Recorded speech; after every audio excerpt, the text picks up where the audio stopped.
shifted in her seat, suddenly uneasy, but it was too late. From the shadows, a dark shape began to stir. Adana's eyes widened as she saw it. A snake, long and menacing, slithering out from Chima's trousers. The cold, smooth scales glistened in the dim light as the creature coiled around her. Chima watched, his face expressionless, as the snake prepared to deliver its deadly bite. But something was different this time. Adana, though terrified, suddenly reached into the folds of her wrapper and pulled out a small, white flute.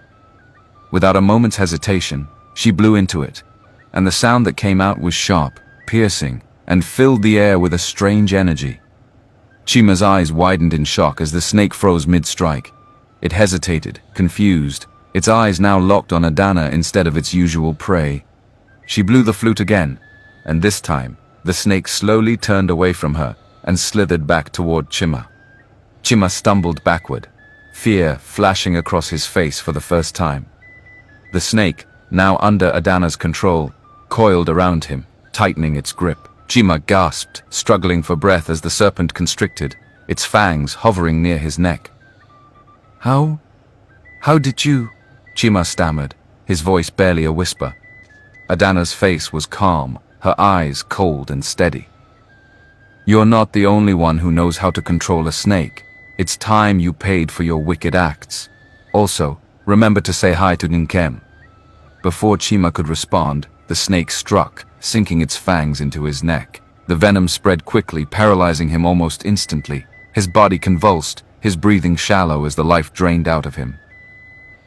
Adana stood over him, her expression unreadable, as Chima's body went still.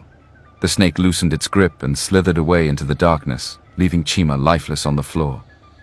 Long before Adana ever set foot in Ukoja, her heart was heavy with grief and anger.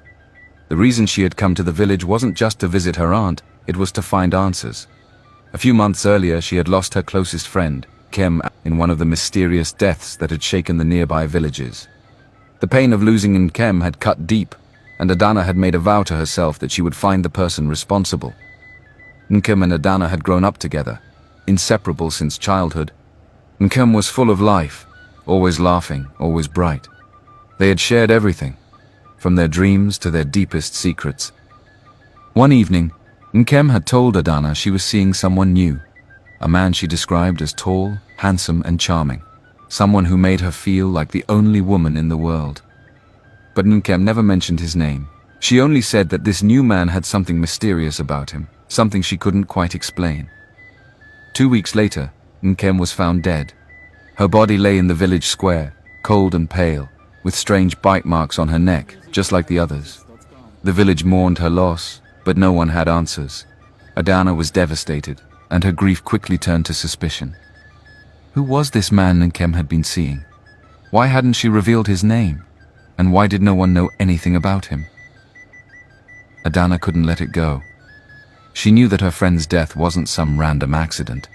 It had to be connected to this mysterious man.